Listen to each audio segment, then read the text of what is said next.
Hello. Hi, hello. Hi. We're giving an update on the second quarter of 2026 HDB market. Many people have been talking about the HDB market recently because there have been news of the HDB resale price dropping, but at the same time, we still see many articles saying that there are record-breaking $1 million transactions in terms of different room types, like 2, 3 room, 4 room, record-breaking prices. So what's actually happening? Is it rising or cooling, stabilizing? For this year, in quarter one, we saw the price index drop 0.1%. First time in 7 years. And in the second quarter this year, there's a drop of minus 0.3%. So we are seeing a dip ever since COVID, we see a huge rise. But right now, this year, starting to decline a little bit. And there's also a drop in the resale volume in quarter two comparing to the same period last year. There was a 10% drop already. So bit about home ownership in Singapore. We have one of the highest home ownership in the whole entire world. And for Singapore, the public housing, HDB, we actually have close to 80% ownership. That's why it's very important for government to make an effort to keep the public housing affordable and accessible. They say this many times on the papers and on their website. This was taken from MND website, where they say they remain committed to keeping the public housing affordable, and also they plan to meet the housing demand by launching 55,000 flats all the way to 2027 for now. And they will still continue to review and refine their housing policies whenever necessary. So they already said this many times, they're very committed to keeping public housing affordable because close to 80% of the population are holding on to HDB. So if the price rises too quickly, a lot of people will not be able to afford. And this will cause a bit of unstable society, I would say. Because government hope everyone can own a house for more stable lifestyle. So this is the price index of HDB resale flats. We have seen that the previous peak was in the 2012-2013 period. After this period of time,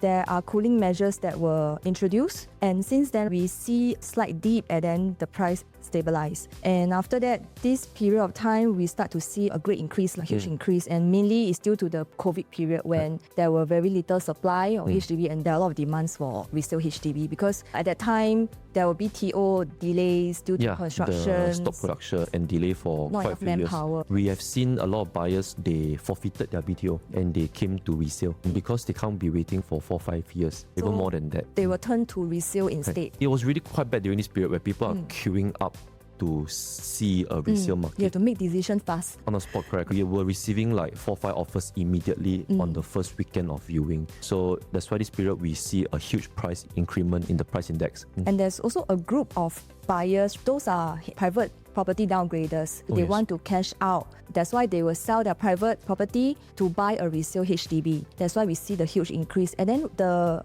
implementation of the 15-month wait-out period is 2022 September period right here. This is the period where the 15-month wait-out period was introduced. So the rise slowed down a little bit, not enough. Not enough. And this is where we are now.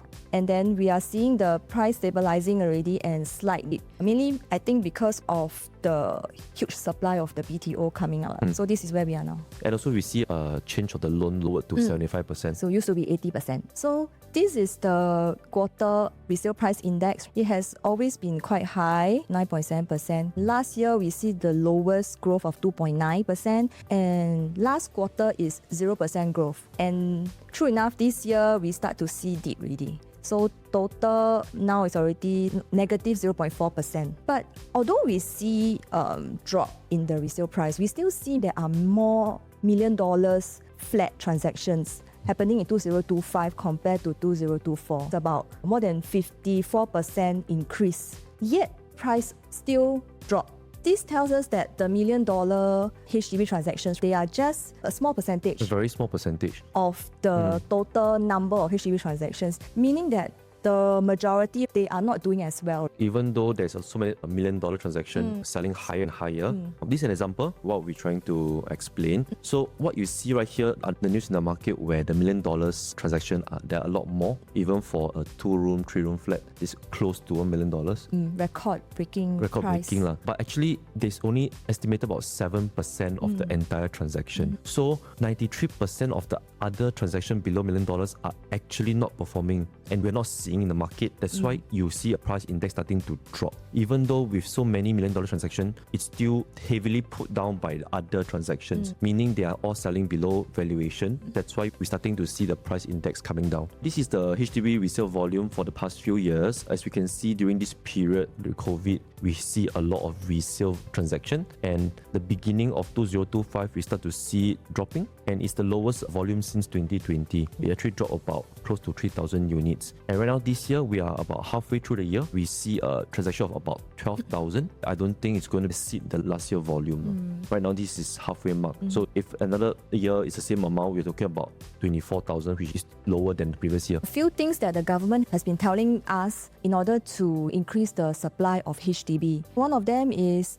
they will launch 55,000 BTO flats between 2025 to 2027. And at the same time, they have already fulfilled 100,000 new flats launched between 2021 to 2025. They have actually caught up with the delays already. So 100,000 new flats have already been launched till 2025. This means that these 100,000 new flats, they will gradually MOP between this period of time, which is now onwards. They're coming to flood the resale market. This further will increase the supply of resale HDB. So basically, this whole HDB market, it's about supply and demand. So during COVID, there's a very high demand and very low supply, causing the price to go up. And right now, in the next few years to come, we will see a very high supply, meaning buyers have time to go around each unit, slowly assess, slowly go and look at each unit and decide. They have more choice. They have more choice, and then they will slowly start to offer. So government really wants to stabilize the price since the COVID period. In 2026 alone, 13,000 HDB will reach their MOP just this year alone. And mainly they will be in these few locations like Tampines, Dawson and Bedok area. So latest article from H.O.M.E mentioned that there is a fall in the younger HDB transaction. So talking about this 5 years, 6 years HDB, we are seeing lesser transaction. Most of the time we see resale buyer,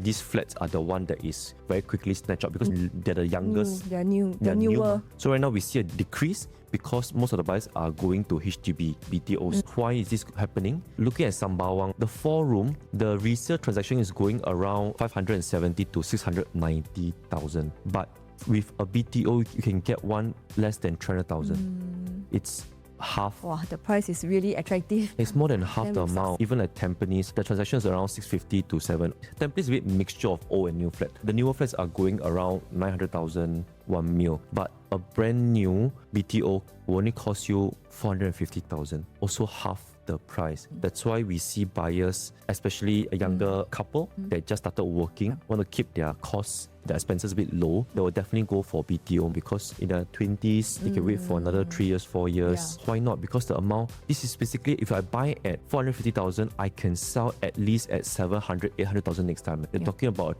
300,000 profit. Of course, I want to be the first owner no matter what, if I can. So this is why the buyers are all moving towards the BTO. Okay, so with what we mentioned earlier, increase in the BTO supply as well as the increase in the MOP resale, a total of 55,000 and also a total of 53,000 to MOP. This is what's going to happen the next year. This is what we have so far until 2027, and the amount is already quite big. Number of MOP units next year is really a lot coming in. Buyers have a lot of options when they want to buy a new flat. And on top of this BTO and MOP, there's also this thing called sales of balance. Ever since last year, they have increased this sales of balance flat, meaning buyers going to HDB, they can offer and collect keys within a few months. Yeah, it's very attractive. No need to wait so long. Really. It's already flat. That is about 1 year or 2 year old. Because I serve a buyer and we're looking at Yishun. Her budget was around 550, 570,000. But when she told me last year,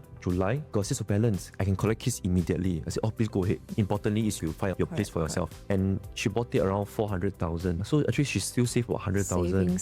And it's a key she can immediately collect brand new. So this is what we're seeing. This year we will also see quite a big amount comparing to the previous year. So in summary, there is an increase in BTO supply, increase in the sales of balance, and increase in MOP supply. As I mentioned, very high supply and demand is lower right now, and that is why resale price index coming down this year to a total of minus 0.4, and we do expect it to maintain at this number or even lower the next 2 quarters. We can have a look at what happened at the last peak. So the last peak where the price was at the highest was in the 2013 period. So what happened during this time? I draw reference to a few different estates. This is within the same block, same flat type. In 2013 in Bukit Batok, the price, it can go up to 765,000. But then in 2014, no transactions at all. And then 2015, the price we can see quite a big difference, become 718,000. It's like a 50,000 drop. And then followed by all the prices cannot match the price in 2013 anymore. So that was the peak in 2013. After that, the prices all go down. Same goes for Serangoon. Also in 2013, we see the price for a 4-room flat in this particular block. The price is 615. And then after that, right, in 2014, all the prices all cannot even hit 600,000. This period in 2013 was the introduction of cooling measures. The market was very unstable back then. In order for government to control the market, they introduced cooling measures. And there were a few things. ABSD means you cannot buy a second property. But last time we can buy second property without tax. Now you need to pay 20% for second property. And there's also introduction of loan to value, meaning they can only loan you back then, I think it's about 85%. So last time, before 2013, there wasn't an income assessment. You want to loan the amount bank will loan you. Very unstable market. So with this introduction, you see back then the HDB pricing start to decrease after the whole introduction. And also another example is in Tampines. Same pattern that we observe in this particular block, 4-room flat. Previously, they are able to sell 500 over 1,000. Then after that, in 2014, no transactions. And after that, 2015, you can see all the transactions are below 500,000, 400 plus, even low 400 like this one. So that's what happened during the previous peak. And moving forward. So in 2026, which is now, we observe similar thing happening. Yeah. So this transaction was a HDB sale we were selling since early this year. It took some time. It's actually a 5-room flat in Ang Mo Kio, walking distance to Ang Mo Kio Hub and Ang Mo Kio MRT. But it took a while because the property it's about 20 years old already. And back then when we took the listing over from another agent, we took over back in Jan this year. The valuation we see was 1.031 and we were listing the property at 1.12. And again, after few months of viewing with very few viewings and no offers, we look again at the value. It dropped slightly, 1.027. That was back in May. And again, early this month in July, we went to see the valuation again. It has dropped below 1 million, 992. That's why we told the owner reconsider the price because pricing it at 1.12 will not be able to attract any viewing or any inquiries. Thankfully, within a few days of changing the price, and very recently we closed this at 1 mil above the valuation after many months of marketing it. So just based on this year from Jan all the way to July, you see the valuation change really quite drastic. So if owners are selling their HDB for many months and viewing, what do you think they would usually do? They will either maybe wait. Some may think that I want to sell at certain price. So I will wait for the price to go up and I want that price before I'm willing to sell. Or some may be more realistic. They will consider to lower their price because better to move on. Depends on priorities. If the priority is to move nearer for school, nearer to their parents, for example, they will start to decrease their price. And that is why when you have no viewings, no offer, and a lot of people are trying to sell, you start to see people selling lower and lower as the month go by. Looking at some real case study of a few HDB sale we did a few years ago. So this was back in last year, 2025, early 2025. We actually sold this HDB for 635,000 and till today it's still the highest transaction in the block. You can see the graph over here, the index drop, and until today it's still the same amount. Thankfully, this owner that we serve, they have chose to make an upgrade back then to buy a 3-bedder at 1.43. I don't think you can really find a 3-bedder at this price right now. A bit tough. Today, that property valuation is at 1.525 already. If he chose to keep the HDB, their valuation didn't grow and now it could have dropped below 635. So they made a right move. After 6 years of holding the BTO, they decided to elevate their asset and move on, and they've made about 100 over 1,000 here. Another case study was this Punggol owners that we served back in 2024. Again, we sold the price for 745 until today is still the highest transaction. And you can see the graph here, it has dropped since 2024. And this owner bought a 4-bedder back then at 1.51. That was the EC in Tampines. And today the valuation is already above above 2 mil, that is $500,000 profit people gain already. So again, if we were to hold on to the property until today, they will not have this increase in their asset. Let's look at some affordability. So looking at, let's say we have two applicants, applicant 1 and applicant 2, age 30 years old and earning an income of 6,000 each with a bonus of 2 months. So very simple. Basically, accessible income is 13,400 and their combined CPF contribution would be 2,007 per month. So if they were to buy a HDB, the loan assessment is actually different. This is based on MSR. They can loan up to maximum of 761, meaning based on 1 million HDB, they can only loan 760. But if they were to consider other options, they can actually loan up to 1.5. And the reason for this difference is because this calculation is TDSR. They look at 55% of your income and they can actually buy a 2 mil property based on 6,000 each income, the monthly income. But of course, we want to go all the way to 2 mil. So as an example, if they were to consider 1.8 million purchase, it will be an installment of 4.5 per month. Remember I mentioned earlier that CPF contribution is at 2,007. This one you can pay money mortgage ma.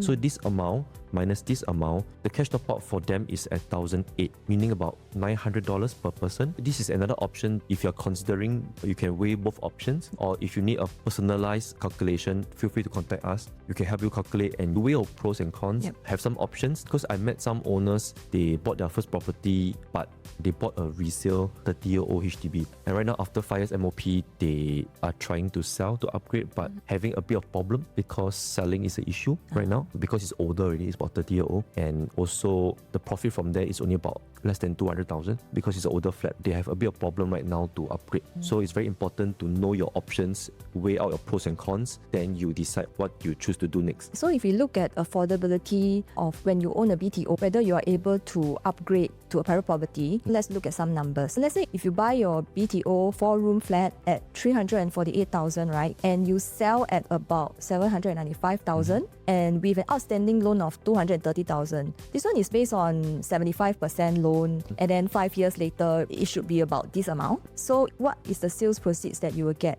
From the 795,000 minus your loan, you will get back 565,000 cash and CPF. With that, if you were to look at a 1.8 million private property, the down payment plus the buyer's stamp duty will be 509,000. So with this sales proceeds from your BTO, definitely you are able to pay the down payment and buyer's stamp duty with savings. Without any cash top up from their savings. This is purely from the HDB sale. So if they have a cash top up of maybe 100,000, for example, after 5 years, they can take a lesser loan because this is based on a full 75% loan. So if they were to put in this full amount of 565,000 and maybe top up maybe 50k or 100k, they can take maybe just 65% loan or even 60% loan, meaning your mortgage will be lower also. So definitely in terms of affordability wise, it makes sense. You're able to afford a 1.8 million property. So moving forward, do you think all HDB types will perform the same? I've met quite a lot of people, they say next time the Plus and Prime can sell at 2 million. Really. Because we are seeing right now HDB selling at 1.5, 1.7. So they're saying all this Kallang,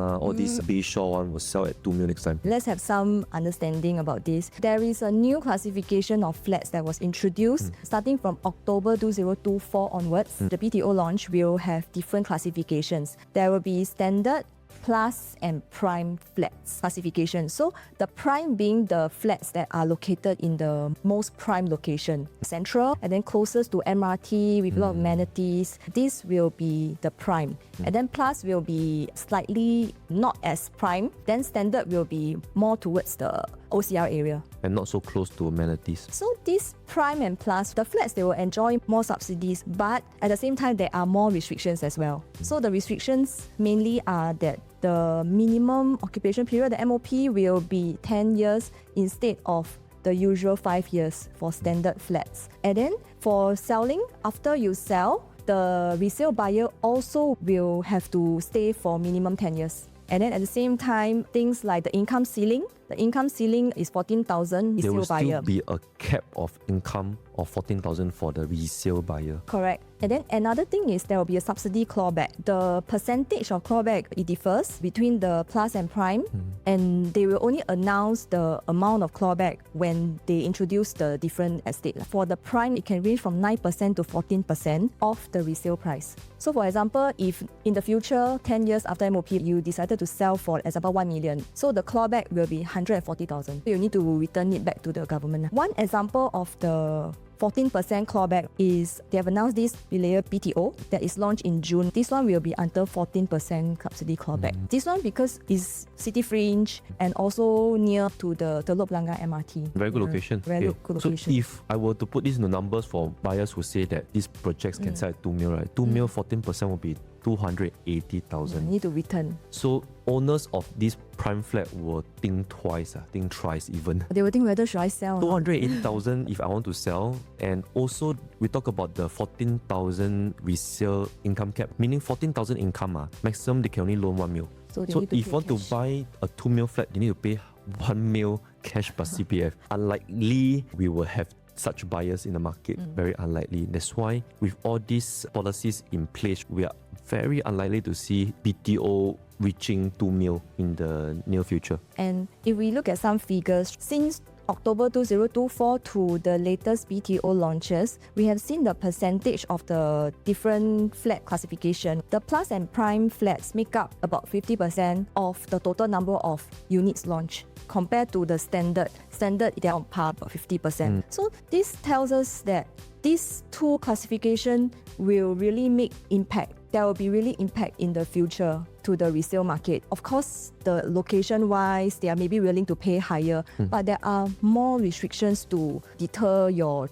decision to go for these flats. So it's not that not all buyers can qualify, especially if your income cannot be within 14,000, you definitely cannot buy for resale as well. And also, if the 15-month wait-out period is relaxed, this property owner want to downgrade to resale HDB, they might be also interested in all this prime area because they might have more cash in hand. But their income ceiling may exceed as well. So you might not be able to buy also. Yeah. So what is the natural choice here? The standard flat. And also those resale HDB that are without this restriction. That means those that were launched before this period of time, still newer, but without this classification. Those BTO that are going to TOP soon, what I can think of is like the Pishan one. They'll walk to Junction 8, Kovan one next to the that one just Kovan beside Hawker and MRT. Very, very accessible. These BTO are going to perform very well, very highly sought after. They are not within this classification yet. Resale buyers, there's no restriction. Also 5 years MOP, so they are definitely able to buy also. Imagine these projects were launched from 2024 onwards to build 4 years and 10 years. They will only come into the market 14 years later. And so in the next 5 years to 10 years to come, there will be a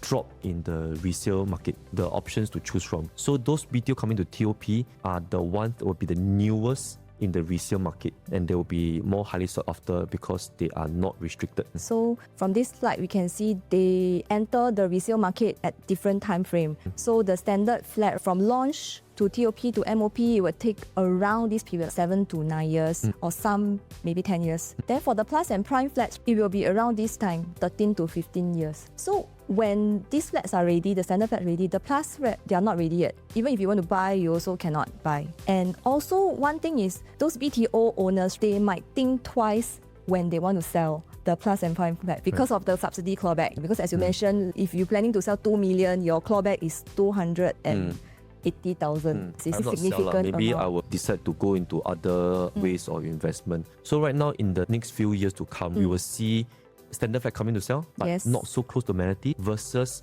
newer resale, good location, MRT amenities. These are going to perform very well because these are the two. These are restrictions. These are the only one competing against each other. So if you're considering to buy a resale, if you don't want to wait for BTO, this is a good consideration. So moving forward, not all HDB will behave the same. We will still see higher demand in those better locations without this restriction HDB. But maybe in those more outskirt area HDB, we might see the enquiries and the price dropping. But it's not going to be cheap. All this good location, the owners also know, hey, I'm the one without restriction. I also want to sell very high. We will start to see a bit of a change in certain estate. That's all from us for the second quarter of this year HDB update. So feel free to scan our QR code to reach out to us if you like a personalized financial calculation or to find out a bit more about what options to go for. We will just lay down everything for you: resale route, BTO route, or even a private route, the monthly mortgage, the outlay that you have to come up with. Then you weigh out your options, discuss which one is the best option for you moving forward. Yes. You need to decide, just go BTO or go buy a old resale because it's cheap. Or you are already a HDB owner, you are thinking for your own HDB, where do you stand? What do you think will be happen to your evaluation moving forward? Reach out to us and we can have a chat. Thank you. Bye-bye. Bye-bye.